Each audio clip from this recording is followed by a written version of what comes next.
Thank you very much.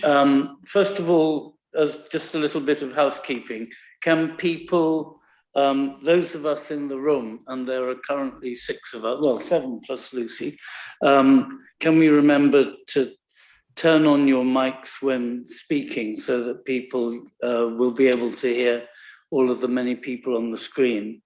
And but we have the live stream, so we're ready to go. And turn off, or at least turn down to no volume, your mobile phones. So, apologies? None received. I think, well, we know that Tiago Corrais, he's going to be late because he's coming on a train. I imagine it's running on still from Wales, so he's going to be somewhat late. Any declarations of interest among members? We have 4 members here. No? Thank you. Okay, I think the first item is going to be Bill, who I could see on the screen before. I can't see him right now. Oh, there he is. Yes, Bill, over to you. So, very brief introduction. I take it that all members of the committee have read your risk management report. So, over to you, please. Good evening, Chair. Yes, okay, quick introduction. There are a few changes from previous time, really on the service register. Corporate risk register stays at 5 red risks. On the service side, there's been a bit of a change with the with one of the red risks. Let me find it. One former green risk has been closed, and red risks have reduced to 8, with 2 former risks being moved to amber and 1 new one relating to planning. The report actually shows details of the risks, so if there are sort of more detailed questions on those, then generally speaking, unless it's to do with our service in financial services, I'll have to pass it on. So I'll get information back to members after the meeting. There's then also a summary of what's happened at Risk Management Group. So I don't think I need to say any more. It's really just to consider the report and make any comments. Thank you very much. I will now see whether any of the members of the committee. Yes, one, please, Anna. This is a super minor one, but on page 18, in line 45, the very last column has the wrong thing in it. It should be a percentage, and it's a copy and pasted from another cell. That's a correction. Well, if you like, yes, an edit. Could I raise? I have 2 points.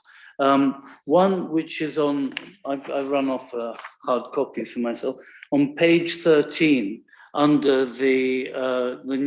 under the red risk, you've got regeneration and major projects. This relates to staff capacity, and then there's little capacity within the team to provide cover and so on. I hope members of the committee have found it. I mean, what I wonder is, I know there are various budget bits around staffing, and what I'm wondering, and I'm looking maybe on my screen in particular at Nigel, is this being dealt with in the new budget bids? This staffing issue is not a new one, so is it being covered? I think, and Jane Winfield's on the line might correct me, but I think this particular risk is around regen and major projects. I think there are budget bids in the corporate property services arena around specific projects that are being undertaken, but I don't think there are any particular budget bids in the regen area. Jane, would you like to confirm? There are certainly budget bids in ours, and I didn't think that Caroline Plazinski's team had any. Actually, that's not correct. That's not correct, because there is one of the work streams where we said we would need a project manager in the regen and economy team, but certainly ours ours are all listed out separately in the budget bids. Okay, I mean, I just wanted to raise this because it says it's a red risk, and I believe there is staffing coming up. I mean, it might be that there's a generic red risk around staffing overall, but that's slightly different. So anyhow, I wanted to raise that. I have the sense that maybe this is partly covered in budget bids, but maybe we can have a bit of clarity, if you like, offline, because it's one of the red risks now. That was one point. I'll just mention the other one, which somewhat surprised me. This is this is on page 15, very near the end of the main papers, about the impact of material shortage, labour, God knows what, on increasing the valuation by 20% for the current calendar year. I just wonder why such a big one. They said normally each year it's increased, I think 6%, and this year it's 20%. I think that's for you, Bill, is it? Yeah, it certainly is, and we challenged that back with the insurers, and actually it seems that it's a general increase across all insurers because of the increases in raw materials, and also increases in costs of getting firms and workmen actually to do work. So yes, it is a 20% increase this year. And what sort of sum are we talking about? I couldn't tell you off the top of my head. I'd have to get back to you about that. Okay, anyhow, it does seem rather greedy on their part, because even 6% normally sounds a high number in previous years, and suddenly we are stung with 20%. But from what you say, we don't have any choice. Anyhow, maybe we could just note our concern. Can we ask if other companies were approached for a quote? We're under contract with the insurance company, so we can't actually just chop and change that easily. So we're pretty much tied in with the current insurer. We will be going out to tender shortly, but based on information that we've got, it doesn't seem that if we'd gone to any other insurer, it would have been any different, because they've gone up across the board. So it's a market pressure rather than the individual insurer pressure. Any other questions, comments from committee? Otherwise, can we please note this report? Thank you very much. Then we have the statement of accounts. I'm trying to see. Yeah, I'll take this one, Chair. Okay, please do. Yeah, so it's Adrian from External Audits, so EY. So it's just a very brief update in terms of where we are with the 21-22 statement of accounts. So we presented the audit plan for 21-22 back in July last year. Our audit fieldwork commenced in July, ran through to December. We then we have identified during the audit a number of areas where the council and officers are currently working through some areas which we need to kind of sign off and conclude on before we can conclude the work. So those areas are around some internal recharges, which Bill's currently working through. We've also got some work on grants, which I know the management accounts team are working through to come back to Bill and his team. We've still got some issues going on with ODS, which the component auditor is currently working through. And I know Bill and his team are also considering as well. And then we've got some additional samples where we agreed a timeline where we would come back in again to review all of those specific areas at the end of March, beginning of April, with a view to then trying to conclude the audit. I know the next audit committee is on the 26th of April. So we would then bring a substantive audit results report to that committee and then give an update, either in a position of being able to conclude the work or give it an update in terms of plans to conclude the work if there is still any work still outstanding at that particular point in time. So yeah, just a very brief update, just to kind of give it a status update on where we are with 21-22. Thank you very much. I was just going to ask Nigel Kennedy, does he have anything further to add? For example, where do we stand on the PSAA recommendation and contract? Yeah, so the PSAA concluded their tendering process for the UK on the 3rd of October last year, and they for our region basically and our accounts, I'm pleased to say they've appointed EY for another 5-year term, basically commencing 23-24. So yeah, that's all to say. Thank you, Chair. Thank you very much. So Adrian, we will be welcoming you for another 5 years, I think. So anyhow, thanks very much for that brief report, and we will wait till the next meeting, I think. Yeah, thank you, Chair. Please, sorry, Ros has a question. Thank you. It was on the long-term empty premium paragraph, if I could. Interesting to see the comments there that where an owner is unable or unwilling to bring an empty dwelling back into use, council officers may consider serving an empty dwellings management order under the Housing Act 2004 or a compulsory purchase. Sorry, Councillor Smith, that's actually not my report. So our report was just a verbal update, so it's not, it must be the next one. Sorry, Yeah. I apologise. No, that's all right, that's no problem. Yeah, Ros is rushing through the agenda. I gather that. Anyhow, it's not external, not external auditor, no. Thanks very much, Adrian. May we note that report, brief report, please, and wait for the update. Yes, thank you very much. Now we're coming to the setting of the council tax base, and which is item 5. And I wanted to welcome, I can see on my screen, Ryan Taylor, who I gather is in the finance team and has moved up from having, am I correct, you were apprentice before? So that's very nice to see you there. Welcome. Thank you. You'll see this is one of the most exciting committees we have, so hold on to your seat. Now, is it Bill who's introducing? Are you introducing it, Ryan? I'll be introducing it, Chair. He's here to observe at the moment, and he may well take the reins in future years, but for this year, I'm letting him off. Yeah, so this is the annual setting of the council tax. The report really kind of almost speaks for itself. It sets the actual level of the Band D properties on which we actually then go and set the council tax and send bills out based on that. The recommendations are to accept the overall council tax base and also set the individual council tax bases for the different parishes.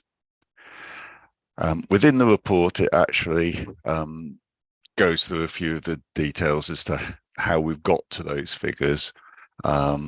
You'll find that paragraphs 4 and 5, there's a little bit of a summary about the council tax reduction scheme, which, as councillors will be aware, reduces the actual level of Band Ds that we can raise a council tax against.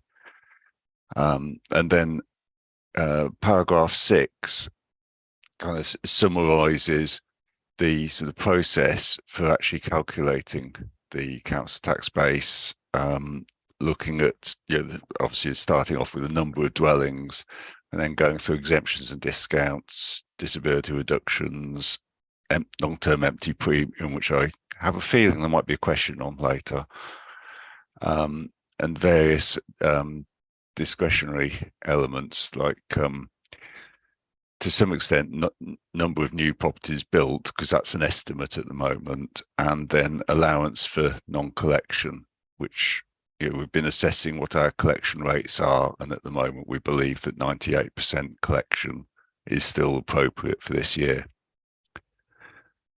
So if we then go down to paragraph 8, that actually sets out what the changes are for the different parished areas and also the city council total. So you'll notice that the Band D equivalent council tax base has gone up for 23-4. This is actually, it's 2 main reasons, and that's to do with the number of newly built dwellings and also the sort of exemptions, discounts and council tax reduction scheme. Table 2 then just shows the sort of movement in chargeable dwellings before you actually then apply all of the various discounts. And table 3 kind of summarises a reason for the movement between the council tax base between the years. So between the 22-3, the current financial year, and the 23-4, which is the council tax base which we're considering at the moment. I think the so paragraph 11 will actually identifies where there's these new developments, which is one of the reasons for the overall increase, but obviously it has an impact on the parish which it actually appears in as well. So I think that's all I need to say actually on the council tax base. Other than to say, sorry, the appendices 1 and 2 show more detail of the actual overall, and then the breakdown between different areas that shows the exemptions and discounts within there. So I'll leave it at that and pass it over to the committee for if there's any questions. First of all, I will say I've got a non-peculiar interest in as much as I'm a parish councillor for Risinghurst and Sandhills, but it's obviously non-peculiar because I don't live in that parish. Yeah, so sorry, I do apologise to everybody jumping ahead, but it just sort of shot out to me, this particular thing, and I'll just repeat it back on. So where, I know this is the long-term empty premium properties, and it's something that I think probably sticks in everybody's throat when we see that we have so many people who desperately need a home, and we see all these houses empty in the city. So where an owner is unable or unwilling to bring an empty property back into use, council officers may consider serving an empty dwellings management order under the Housing Act 2004 or compulsory purchase. Now, I've been pursuing the council, wanting the council to take a compulsory purchase, and my predecessor as well, on a certain property in Headington that is still empty. I want to know, please, how many empty dwellings management orders under the Housing Act 2004 the council has served, and how many compulsory purchase orders you have made. Because this is ridiculous. We have got all these empty houses. I think somewhere there was a figure of about 132, but I think actually some calculation had it up to 160, in fact, because not all were registered by the council as being empty. So could you just give me some indication about how many they've actually made, any management orders they've made, and actually what effect that has on our finances as well with regard to the collection of council tax? I can't off the top of my head actually give you the numbers of these that have been served. The effect on the council tax, if a property was actually brought back into use, would be to actually lower the council tax received. Bill, I absolutely realise that. I know, I can understand that completely. What I'm wondering is if they are served an empty dwellings management order, can we actually get any council tax out of them at all, or are they refusing to pay? I don't know. Has Phil McGaskill got any answers on that? He's on the line. Phil, you're muted at the moment. Muted.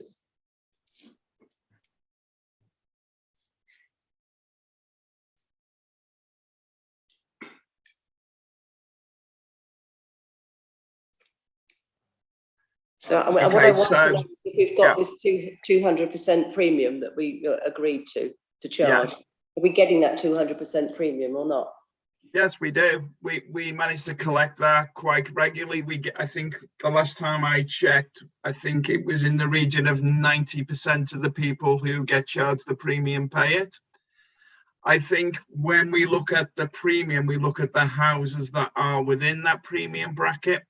A number of those houses belong to the university, and they choose to hold that empty and pay the bill for their own purposes. Mm-hmm. I think last year we did a breakdown, if I remember rightly, and I will be able to recover that and share it with you. I'd appreciate that. Yeah, of the houses that were in the premium area and the owners of those properties and how they choose to use them. I think in terms of the long-term premium, we will be able to make changes in the upcoming year, and we will be able to charge more with the view to try and bring more properties into use. But I think quite a considerable proportion of these longer term properties, the owners were just simply prepared to pay that premium. And some of the other properties, the state of the condition of the property has meant that when we've looked at compulsory purchase or other means, there would have to be considerable expenditure to bring that property to a state where we could consider occupation of that. And I think it's unlikely that, well, in many cases, because the properties have deteriorated, it's usually because the owner can't afford to rectify the property. So if we choose to take that work and bring the property in, we would have to shoulder the expense of those improvements, because it's unlikely we'd be able to recover them. That's kind of a generalization. I did this report, I think, last about 8 months ago. I can certainly do that again and bring it before the committee at the next meeting, or give you an update before that time. I would appreciate an update beforehand. I'm thinking of particular properties that we know of just off the Cowley Road or on the Cowley Road and in Headington that have been left empty deliberately by this particular owner, and the council has pursued them. But this has been over 17 years now, and this is just ridiculous. And one of them in a conservation area, and it's really, really awful, depressing to see it in this large building go to rack and ruin when the council could have made a compulsory purchase on it 10 years ago. Okay, well, I can update the details and the owners and tell you where we are and who's paying. I can bring that back. Could I suggest, because I mean, I'm aware of the properties that Ros is referring to, but could I suggest that we do this offline, because I think maybe we shouldn't be airing it too much here. I did have one question, however, which is again on this topic. When you've presented before, Phil, I think it was you who presented, it was clear, like you say, it's university properties. And my understanding is that they were probably using them for teaching purposes or something like that. And I just wonder, are they being wrongly assessed as residential properties? Should they be treated more as business properties? And I'm concerned that, of course, the university and the colleges are charitable institutions.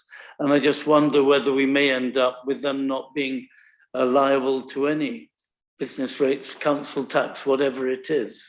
Okay, so there's a number of points to that question.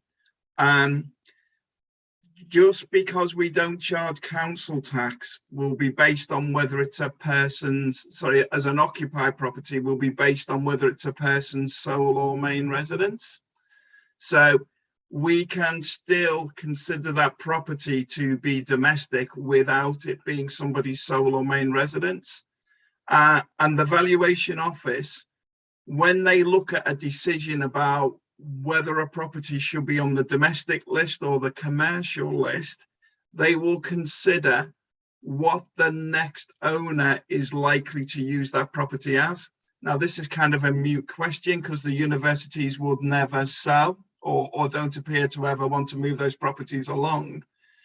But I suspect the valuation office will conclude that a potential purchaser would use that property as a domestic property should it become available. So they wouldn't be keen on moving the property from the domestic to the commercial list. Should the properties be moved to the commercial list, depending on how the universities set themselves up as a charity, we may well lose the charge from the property altogether. So in effect, the universities are paying a premium for that property to us to maintain that property.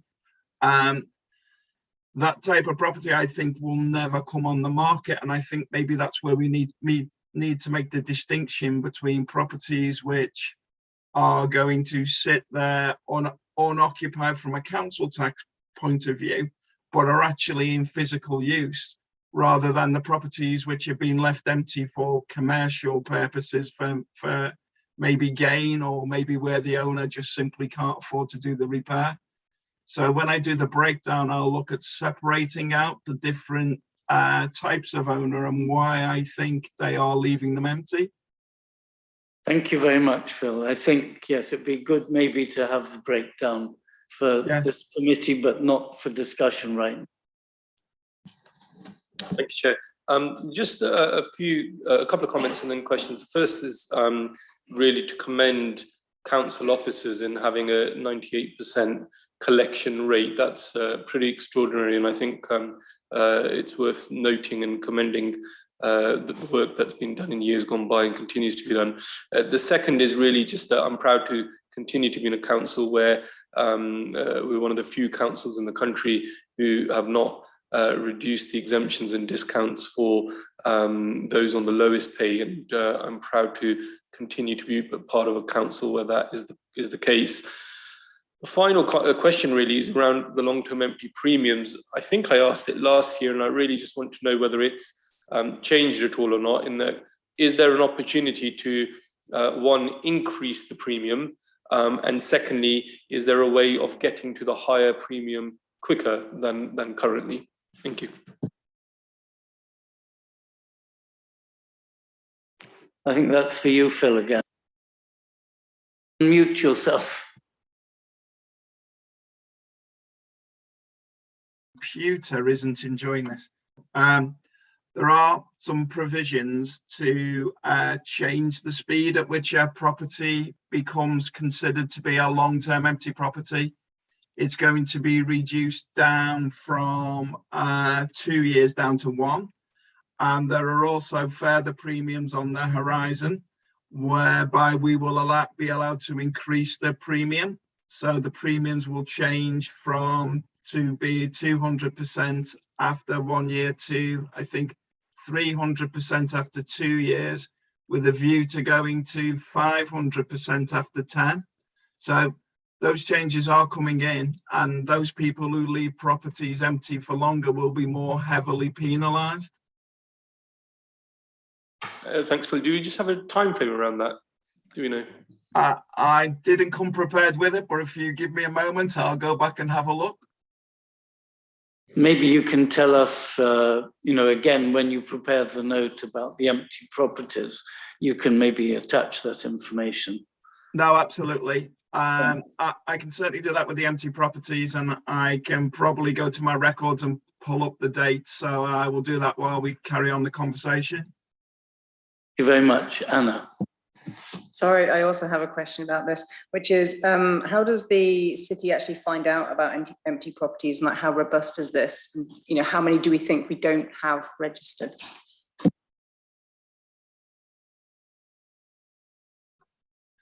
So we have an officer, Melanie Much, which looks at the effect of long-term empty properties, and she encourages the landlords to bring them into occupation.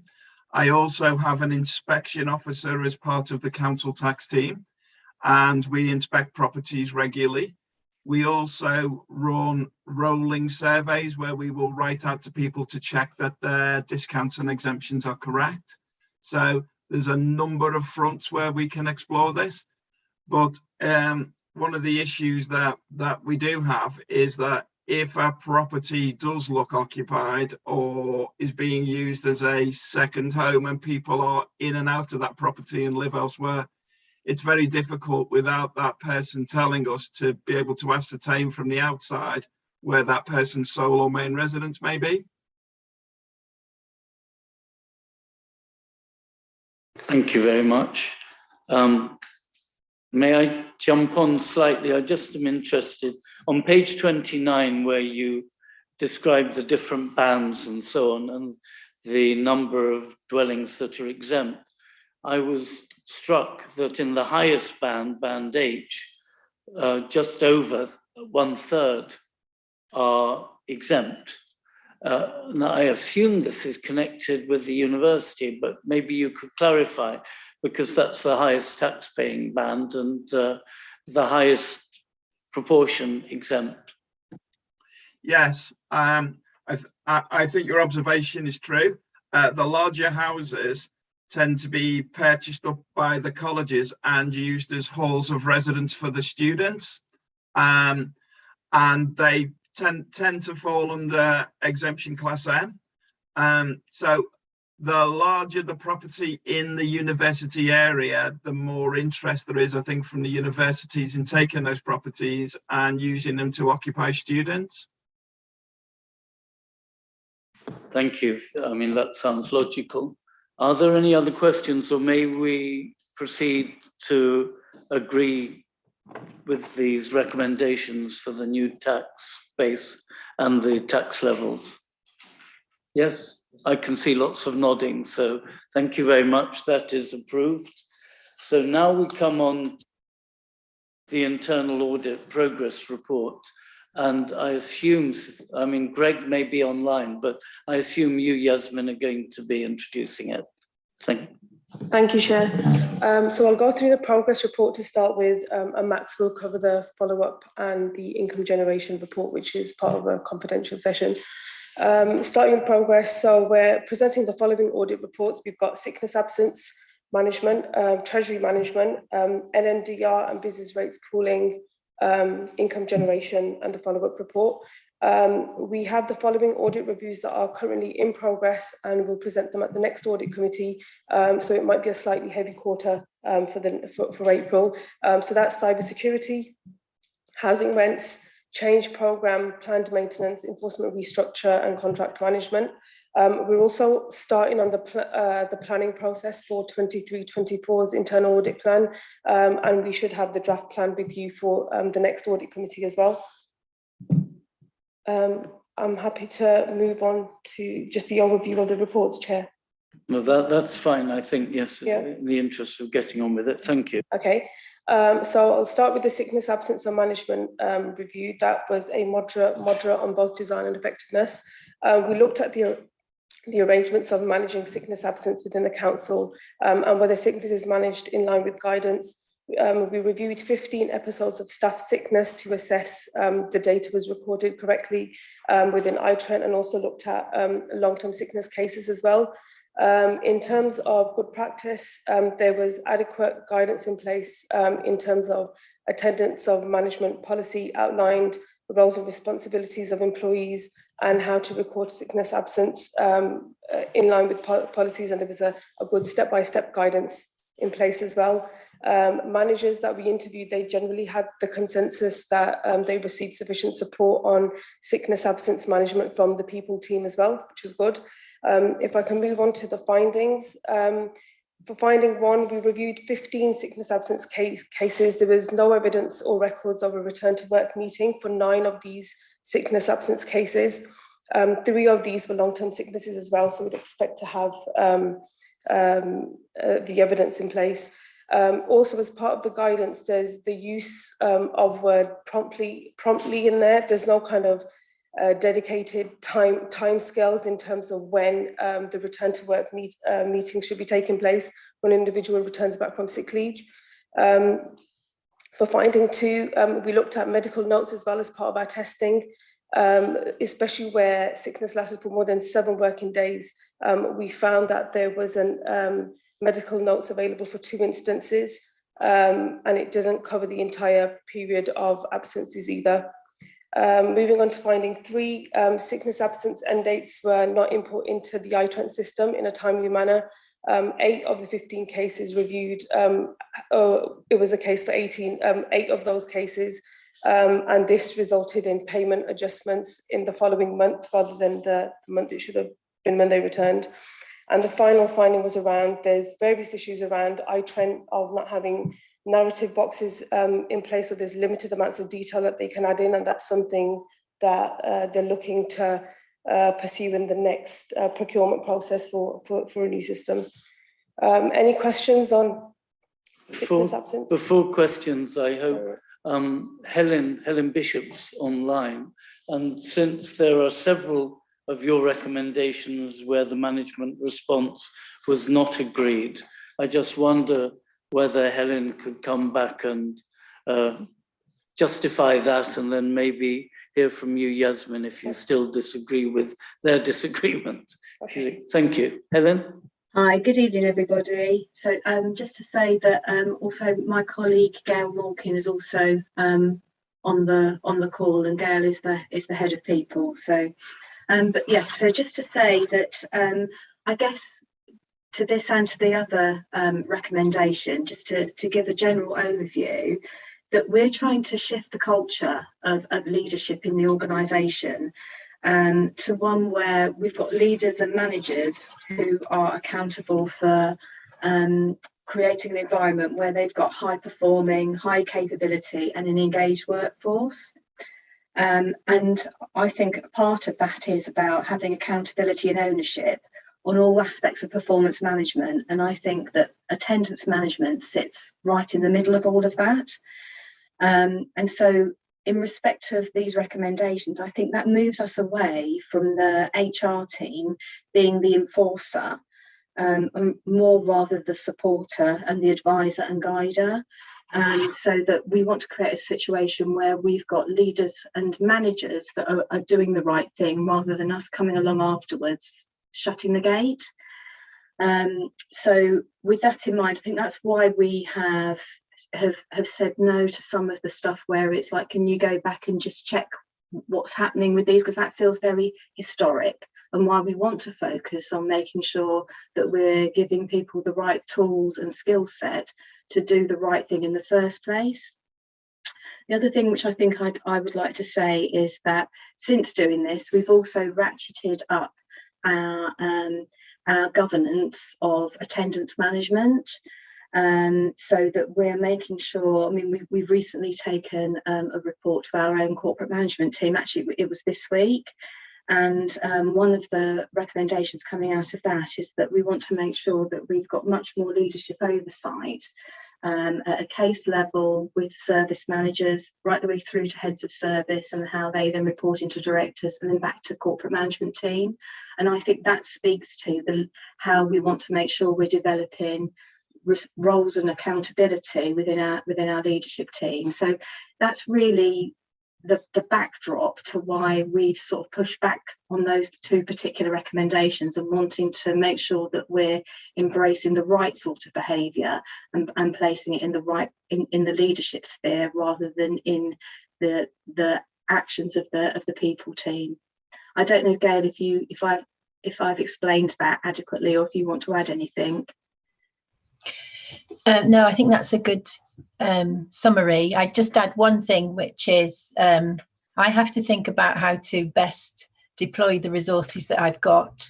And so my focus is on building better management practices, supporting those managers and offering training and support rather than policing our policy and procedures.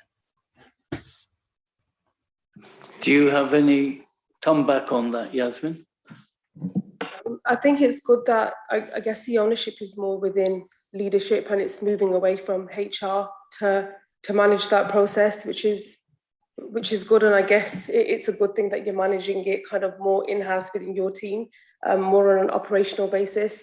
Max, I don't know whether you wanted to come back on some of those areas. Thank you very much. Any questions from? Oh, sorry. Okay, no, thank you, Chair. So the two recommendations referred to, and we've kept within the report, because I guess we sort of see the overall risk, and I say quite rightly, you're moving away from HR team managing absence to the organisation more widely. So we've left them in there because there is an overall risk. There's sort of non-consistency across the organisation, and still that those checks that we've referred to in the recommendation would pick up. But equally, sort of take your point on the resource impact that would have. Do you have a question? Yeah, thank you. Right, HR. Yes, a lot of people call it as something else, but I know I certainly did when I did the degree course in it. So I think it's disappointing that there's a pushback like this in some respects, because as Matt's just said, it is a process that the council has put in place and it's not keeping to. So in fact, that does an indication a little bit actually of management making their own decisions and ideas about how sickness should be checked. I think that's the word. I think somebody used the word policing, and I don't see it as that at all. But I think it should be checked from time to time. And I think the recommendation, in fact, was actually to just do a sample review on open absences. So I don't think it's every absence that they're suggesting should be checked, but just some, particularly those lasted more than 7 working days. So perhaps, Helen, that could be considered really as something that you can talk to the managers again about, possibly just doing a check now and again if the absence is over 7 days, that the procedures are being followed. Just a suggestion. Do you want me to come? Sorry, Chair. Do you want me to come back? Yes, respond. Yes. So I think just to be clear, we're not reneging on the policy. We absolutely want the policy to be followed. I think it's making sure that it's the leaders and managers who are enforcing it, and that we're putting some governance in situ to make sure that's happening. So I mean, we could make sure that as part of, in my preamble, I was saying that we've got a new, we're ratcheting up our governance and rigour around this. So perhaps that's something that we could make sure that within that the service managers are checking. So perhaps we could make it a requirement that they do that. I think that would be that. I don't know what Gail feels about that, but I think that would be appropriate rather than the people team. So I don't know, Councillor Smith, if that's where you're coming from. Sorry, the recommendation was the people team or the HR team to review of a sample. So I think that is the HR team. But what I think might be appropriate would be to make sure that perhaps we ask the relevant leader or the manager of the team, in the organisation, to undertake that check. I think that would be appropriate rather than our own HR team. Okay, I take, sorry, Amir. Yeah, thanks. Just again to commend some of the performance. It notes that the number of sick days lost per employee is about 7.15, which is almost half what it was a decade ago. And at a time of COVID, where there seems to be a lot of sickness, that certainly should be commended. I note though that almost a third of sickness was lost due to what would be classed as mental health reasons. So my first question really is thinking about what well-being support we have for staff, really, so that we've talked a little bit about this, it's almost like the stick of, oh, well, return to work interviews, but actually what well-being support is there in place for staff? And then I just wanted to pick up on the discussion that's just been had. It wasn't clear to me, the recommendation was for this, some of this reminder to be sent via email. And I may have lost it in your answer, Helen, but what was the alternative to that? I didn't quite, I may have lost it, my apologies, but what's the preferred alternative to communication with line managers? Because it would have seemed that that's a reasonable way of doing it. Thank you. Could I just check, are you, Helen, or is Gail a better person to answer? Some of these are more general HR kind of issues. I think I can answer those questions. So on the question about wellbeing support, we've got an employee assistance programme. So employees can access counselling support and also general guidance and advice through that service. So if they don't want to talk to somebody, they can access other information that might help them. We've got an occupational health service, so people with longer term absence would be referred through our occupational health service. We'd look at how we could make changes at work to help them return to work and remain at work. I've been with Oxford City Council for 10 months now, but during the pandemic, there was lots of support around wellbeing. We've encouraged managers to have regular check-in conversations and to have conversations about wellbeing with their teams and also in one-to-one meetings. Something that we've done more recently is last week we had an external speaker, an occupational psychologist, who attended our leadership conversation meeting, and she did a presentation on resilience and provided attendees with some useful tools to help them manage their own resilience, but also these tools can be used by managers with their teams. So that's a recent intervention we've done. We're looking at a leadership development program for managing and motivating performance. And as part of that program, well-being will be covered. And again, we'll be encouraging managers to have regular check-in conversations with people, which is more of a challenge when we've got many of our employees working in a hybrid way. Just the question about email communications. In our experience, if we send out email communications, then busy managers don't get around to reading those communications. And also, if there are lots of attachments to read, that can be off-putting. So we probably use a number of ways of communicating. So we've got Connected Council, where we can do short briefings. We have got business partners who attend management meetings. We can do lunch and learn sessions. And at the moment, we're planning a programme of training to improve manager capability around people management processes. The first issue that we're tackling is discipline, but we'll be moving on to sickness absence management in the future. So there'll be some training for managers in the future. Very comprehensive answer, thank you. Any other questions on this, or may we proceed? Can we note this and go on to the next one, which is treasury management? That's okay, which had lots of substantials, so over to Yasmin. Thanks, Chair.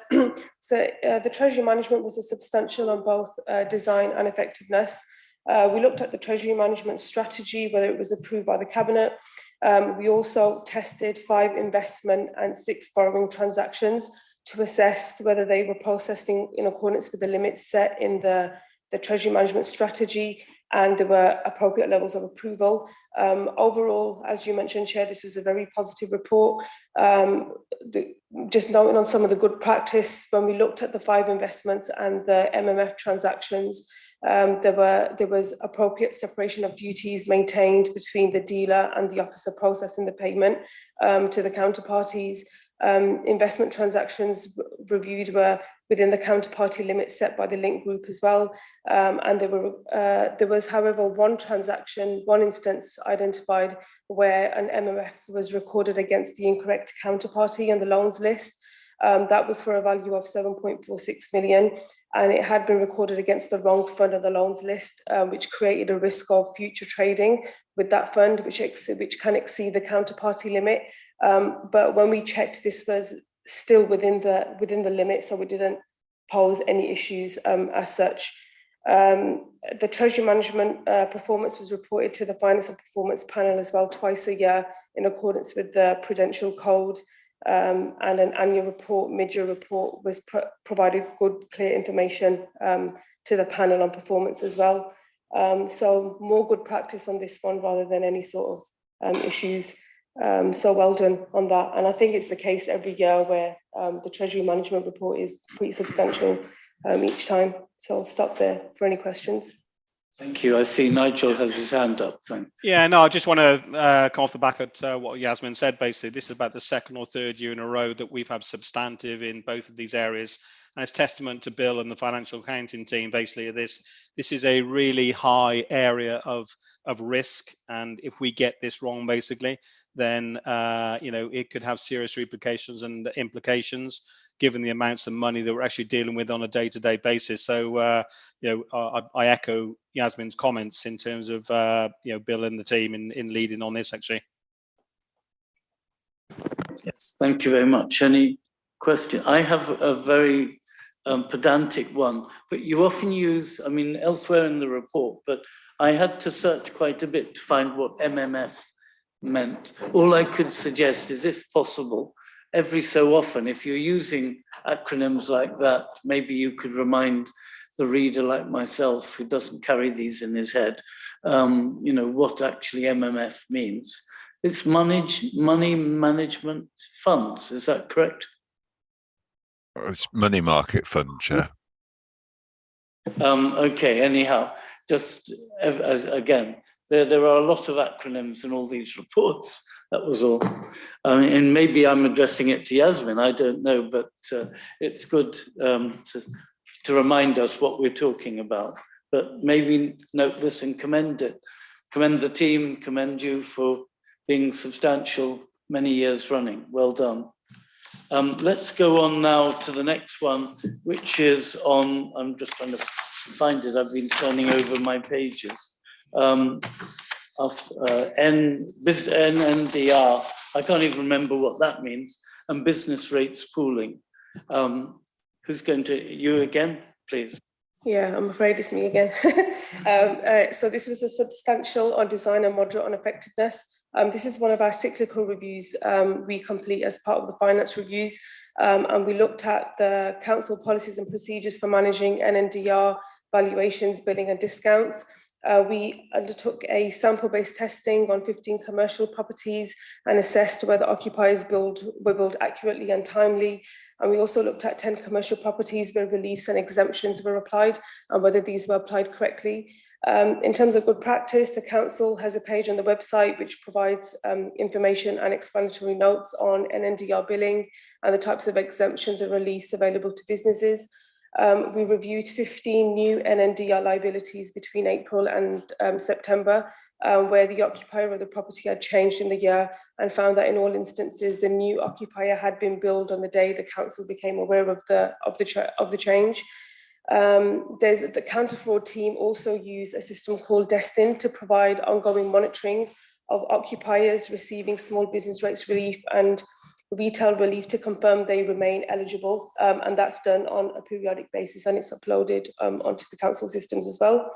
Moving on to the findings, there was one instance where we identified in our review that 10 exemptions reliefs we tested, and there was one instance where a community interest company was given a charity relief of over £11,000, but they weren't eligible for this.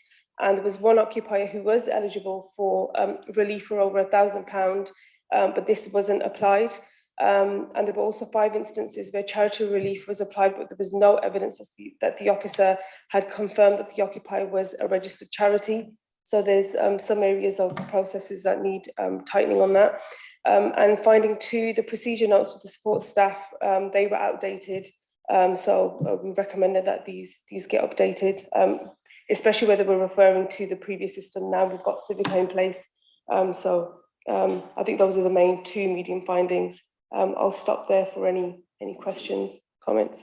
Any questions from panel? Anna? I just have a very minor correction, which is the very last row of page 54. The 3rd column is in the wrong place. I think it should be at the bottom of the 2nd column. But that's it, sorry. Do you want corrections? I don't like, is that? Yeah, sorry. I think Yasmin would like corrections, yes. Yeah, we're auditors, we like corrections, so that's fine, I'll note that. Thank you. Any other non-typographical comments, or may we, no, sorry, Rob. Sorry, with regard to checking whether a property has charity status or not, it's very easy to do on the Charity Commission's website to find out if a business does have a charity status or not, just by putting in a search on it. It's very easy. And it's not time consuming at all. I wouldn't have thought to do that, to check, particularly if you've got a new retail that's come on, to the books and things. So I would think that it's not time consuming, and I think really should the management response should be to accept that it should be. It says a sample check would be 10 to 20% of all charity released water in the month. I think every time you should do a check. Phil has his hand up. Phil, over to you. Hi, Chair.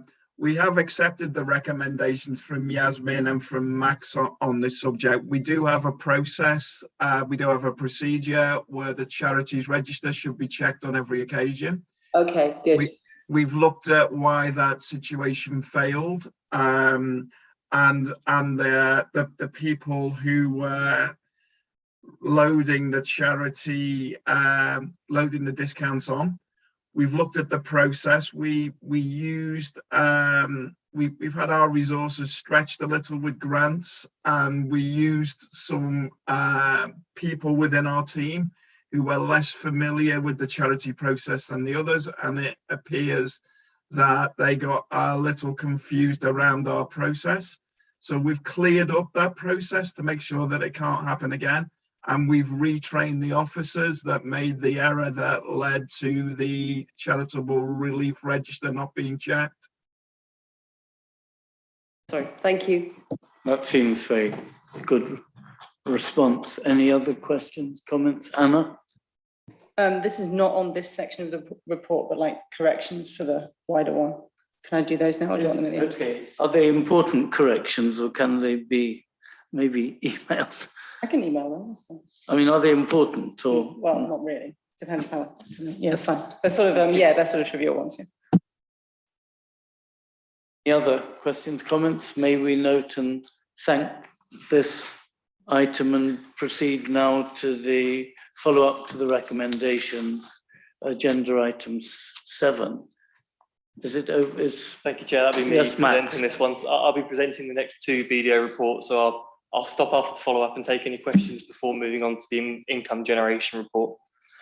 And by the way, when we come to something that should be in confidential session, you better flag it so that we make sure we do go into confidential That's right. session. Thank you very much. Okay, proceed.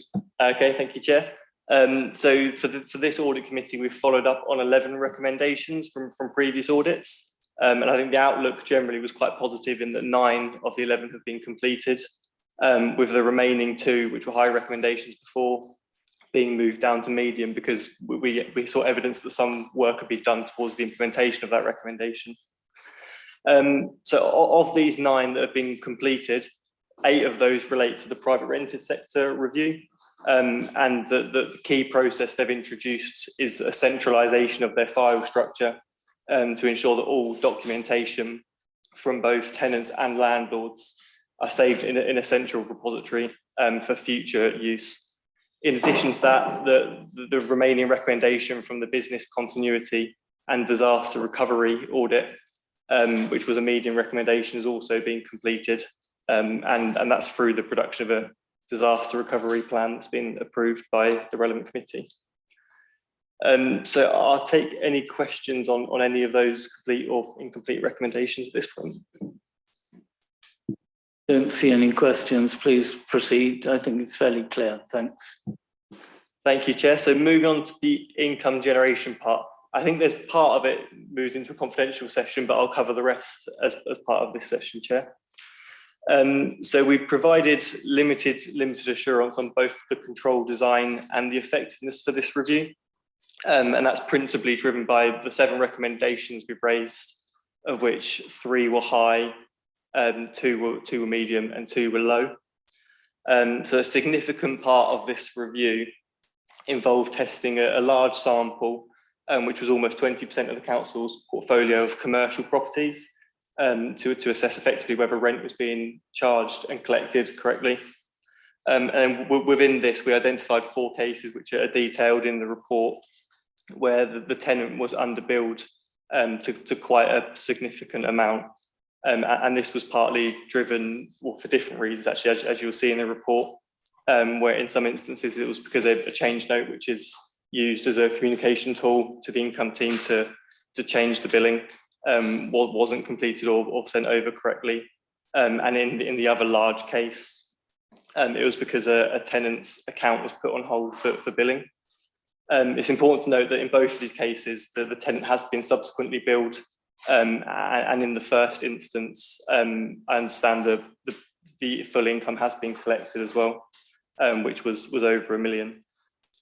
In the second case, there's still work going on at the time this report was finalised, so it may have been collected since, but at the time this report was finalised, it had been billed, but there was still active debt recovery with the customer. Part of this was driven, as you'll see in finding 2, by the lack of a reconciliation between the property system and the income system, Aggresso and Uniform. So any sort of underbilling or non-billing for tenants was difficult to identify, and without doing an exercise such as what we did as part of this review, wouldn't be identified without that reconciliation process. The third finding, I'll pause on that part because that's for the confidential session, Chair, and move on to the medium findings, the medium risk, which link to that change note process around the communication between the property team and the income team, where there were sort of potential issues around that. So, for example, where a lease had stepped rent involved in it, the process was to send a change note at the start of that, say, 20-year process. And if the stepped rent came in after 5 years, say, it was reliant on the income team having that noted down somewhere. So there's a risk there that could be missed, for example. And then equally, in the second point, the income team and the property team use different property reference numbers. So again, linking to that reconciliation process, it could be quite difficult to identify which property the transaction related to. So we've suggested, as part of the recommendations, having either both teams have access to the same property ID, or both teams can see the other side's property ID to ensure they're fully aware of which property is being referred to. And then finally, again, sticking to that change note process, there were other instances where there was sort of some information that wasn't completed in full on the change note, which caused either delays or incorrect billing to tenants. So they're the medium high findings that I've covered. There were some low findings as well in relation to the town hall team, albeit obviously they're naturally lower risk. In this review, we did identify some good practice around the bookings process for this building, the town hall, and also the investigations team in terms of its income generation and promotional activity, and also oversight of the dividends income that the council received from its companies. So I appreciate it's quite a lot to take in, but I'll pause there and invite any questions. Could I just, before asking people to ask you questions, and maybe I should invite Emma to respond, but if you read through all these papers, here you mentioned 200 odd commercial properties. Later, there is a mention, and I think they're still called commercial properties, of something like 1,100. And I just wanted to understand, what am I missing in that? It may be in the confidential section, I cannot remember. So it was a matter of just what are we talking about? Is it, because you say, because 40 in relation to 200 is a big percentage. That was one. And the other thing is, just as someone who is very, I suppose, skeptical about the ability of IT systems, from your experience, BDOs in local government, is it normal that you have two computer systems that seem totally not to talk to one another? Those are my starting. So to come to the second question first, Chair, I'm sure Yasmin would agree. I think broadly, we see most authorities have systems that speak to each other. But Emma may be able to give a bit more detail where this has been a challenge with Uniform in particular. So I'll allow Emma to cover that. Just come to your first question, Chair, sorry, on the 1,100 versus 200 discrepancy. So the 1,100, which is in the confidential section, relates to invoices. So some of those properties have had multiple invoices over that period, but there's 215 commercial properties. May I invite and then ask for questions, but Emma, can you respond on this question about how IT systems do or don't communicate? Yeah, of course. So we have two completely different two completely different systems at the moment. So obviously finance use Aggresso and property use Uniform. We know that although we can put information into Uniform quite well, it's incredibly challenging to try and get it out to run any report. So I can touch on that more when we talk about the reconciliation. But I mean, even running a reliable list of the UPRN numbers we've found recently has been quite challenging and does end up being a very manual task. So one of the things that we are proposing to do is to have a look at an alternative asset management system. So we've pulled together a specification for it, and we're hoping to go out to procurement in the next couple of weeks to procure an off-the-shelf asset management system that can hopefully integrate and talk to Aggresso. So we're working with ICT as well to understand what our options are, because I don't claim to understand how the systems actually integrate. So ICT are having, once we've identified a potential suitable system, they will have a look to see how we can get it to talk to Aggresso to hopefully remove some of this opportunity for human error. Okay, thank you. I mean, another IT contract. My heart sinks in the light of one recent one. Are there any questions? I'm sure there are from committee members. So I guess this probably does relate to what we've just been talking about, but it's why are so many messages to property and asset management seemingly like falling through the cracks from the income team? And I don't know, is this a sort of, do we need a better ticketing system? Like, is there an SLA in place already? But yeah, yes, that's my question. Is that for you, Emma, again? Yeah, I'm happy to respond, and then Phil might want to add to my response. I think we've recognised that over COVID, that particularly over the pandemic, it's been incredibly challenging. The team haven't had many tools in their belt to be able to actually recover this debt, so they have been focusing on tenants where we can reach negotiations and those with the higher levels of debt. We know that we do acknowledge that the communication between both teams can be better. So we've put in quite a number of processes to make sure that it is going forward. So we've taken some of the recommendations from the audit, which is actually, it's been incredibly helpful to focus our minds on what can really help the two teams going forwards. So things like having the queries log, that's now in place, that's in a shared drive that everyone can access. It's reviewed weekly to make sure that we're on top of all the queries. We obviously have the monthly meetings where we run through not only the largest debtors, but also we have a look at change notes to see if there's any outstanding queries. We have a look and we talk through any particular accounts that maybe finance are finding more challenging so that we can give clear instruction at the meeting. We've also got a slightly different structure now with our team. So finance are able to directly contact the person that has responsibility for each area of the portfolio. So the routes between each team are a lot more clear now. Phil, I don't know if you wanted to add anything. Yeah, I think what Emma's saying is true. We embrace this report really because we've gone in and looked at it. We've looked at the recommendations. We understand where Max is coming from and where the areas for slippage were.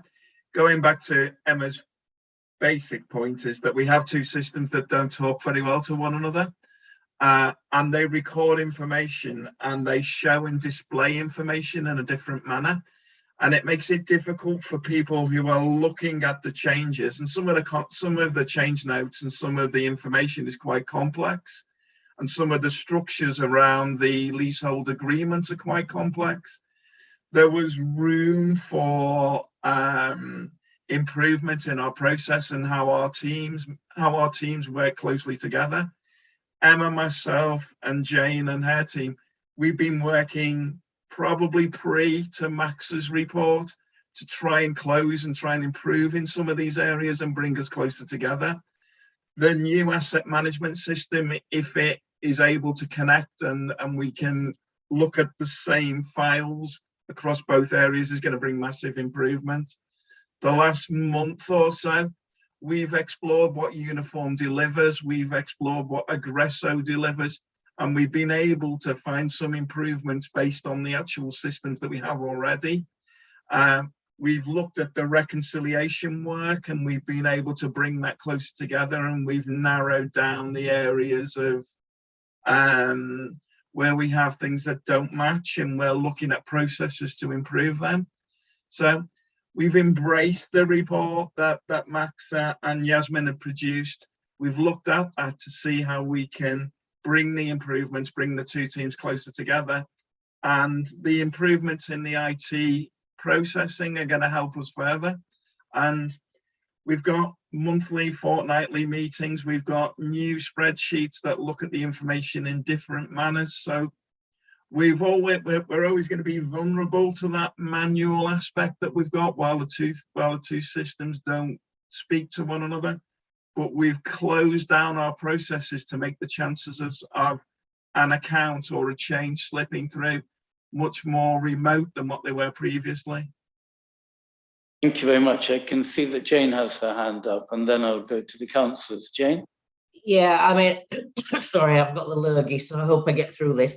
I agree with what Emma and Phil have said. I mean, I've got to say that I have observed the reconciliation between these two systems and was startled, to say the least, as to, you know, actually how hard and what a slog that was to make the two systems talk to each other.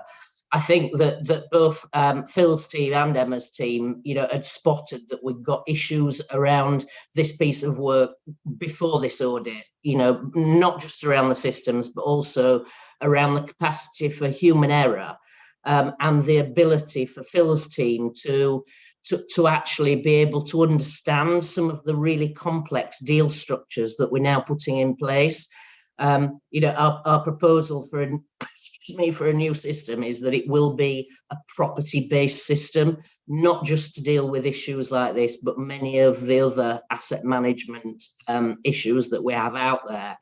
You know, but we are absolutely focused on making sure that that talks to what it needs to talk to, and reduces the ability to get sidetracked by human error.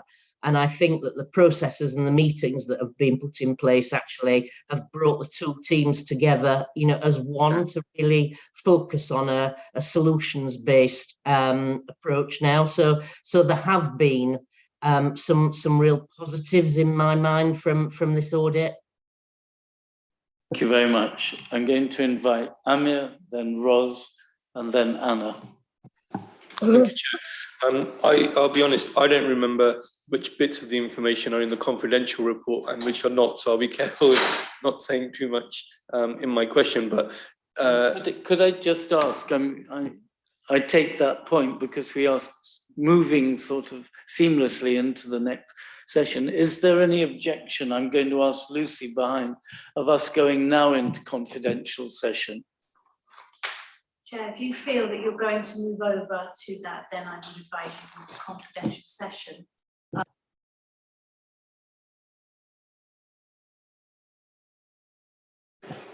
I did.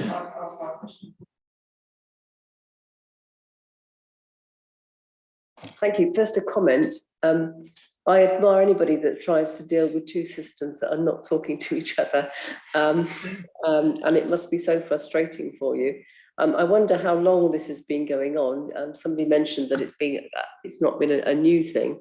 I sigh and like our chair when he talks about a new IT system to solve the problems. But the question was put, is there an SLA? Is there a service level agreement? If you're having these meetings and talkings, is there, for the time being, an SLA that can be put in place so that things do not fall through the cracks as much as possible, as humanly possible? Because when you've got two systems that are not talking to each other, that is just horrendous. Phil, you had your hand up and it's now down, but I think you want to... I did. I think going back, as you say, balancing the two systems historically has been an issue. I think we've come a long way, Councillor, to being able to reconcile those two manual systems over the last month or so, we did find areas where we struggled with addresses and reference numbers because the two systems, some of the leases go back many, many years, and they were formed before Emma and I were in post and various other things. So the process that we have has changed and it's evolved over some time. So I think we actually haven't got to the stage where we have got a service level agreement between us. I think what we're doing at the moment is we're exploring where we are in terms of these two systems. We've been able to look at the process on Uniform and on Aggresso, and we've come to the point where we've got quite a high percentage of reconciliation now. I think we've got a small number of accounts that we still need to look at, and we're going to be doing that over the next fortnight or so, so that we will be able to say we've been able to recognize manually the two systems, and we will be able to say that we are charging our customers exactly what we should be able to do.